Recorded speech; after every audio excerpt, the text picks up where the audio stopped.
Hey guys, hope you like my new haircut, if you haven't already noticed. To get on to news today, Citigroup has been attacked by hackers, Japan invents roadside service for EVs, and Texan is on the downfall.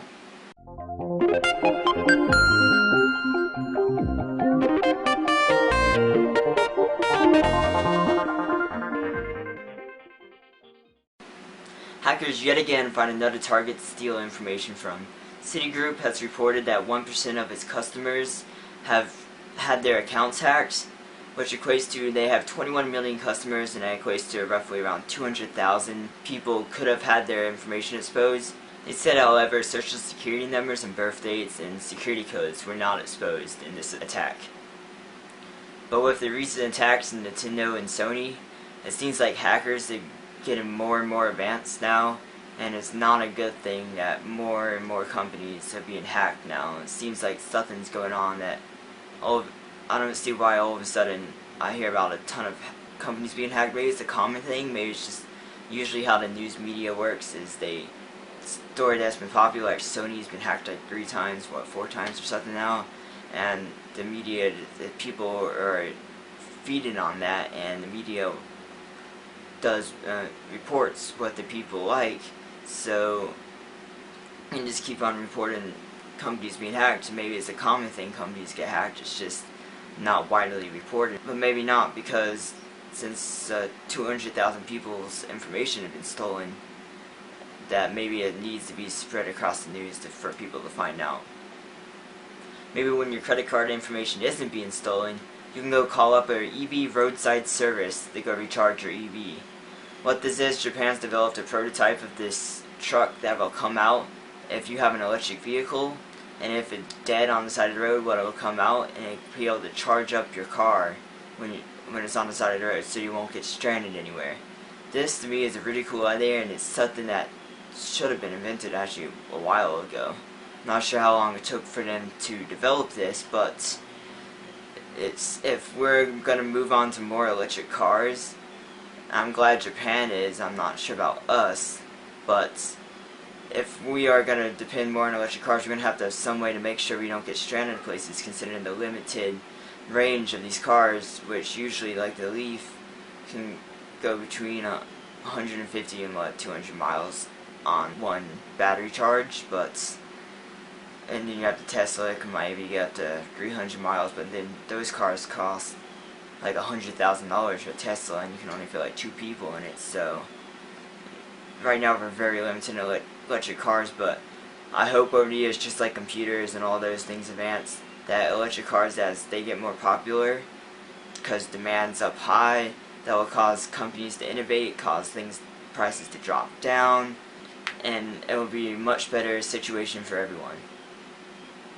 While you're waiting for your roadside service to come along, maybe you want to go text your friend as you're bored on the side of the road, but it seems as though texting has been dropping in popularity lately, which should only be taken with a grain of salt, considering in the second quarter of 2010 there were over 1 trillion text messages sent, which is incredible. It's an incredible number, because it takes, if you count 1 second, 1 number per second, it would take you 30 years to count to 1 billion. And 1 trillion is 1,000 billion. So you can imagine that it would take 300 years in seconds to be able to get to 1 trillion. So that just is amazing how many text messages that are sent. And that's only a half of a year. So it's just an incredible number. The reason why text messages have fallen is because just announced the new iMessage program for the iOS, which will only work for iOS for right now, and will allow you to use an internet to send text messages between iOS devices. BlackBerry's had this between BlackBerry devices, which allows you, as long as you have internet, you can send messages, instant messages, like you would on Skype or something on a computer, but they look like text messages coming into your phone, so you don't have to be writing an application to receive it or anything. But companies are worried about this, as they make a lot of profit and revenue from text messaging, as the infrastructure doesn't have to be as high as using data on their plans.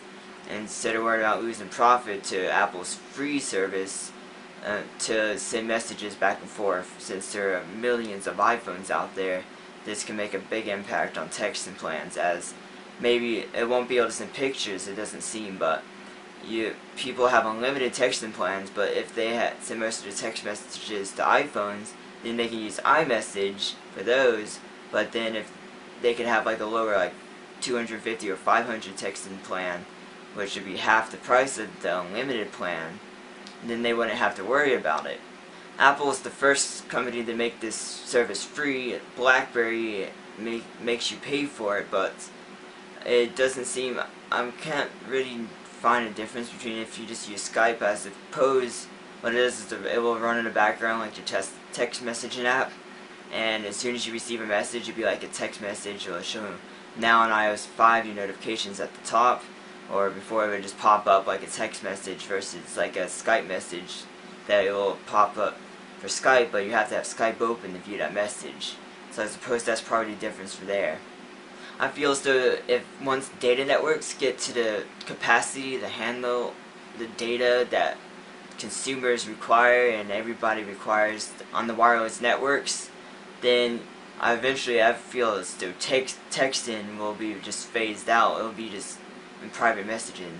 You'll be messaging through this application over the internet versus text messaging, because there'd be really no reason, unless of course it won't work over if you don't have data. But eventually the wireless signal throughout the US is going to get to the point there's probably not going to be one place you can't be unless you're out in a remote area out in the middle of nowhere that you can't get wireless signal. I don't expect this anytime soon, but I expect it in the future, maybe within 10 years, that this will happen as data networks get faster. If you enjoyed my video, I appreciate if you give me a thumbs up to help me out. If you're not already subscribed and you would like to see more of my videos, hit that subscribe button right up above. I hope you enjoyed this, and thanks for watching.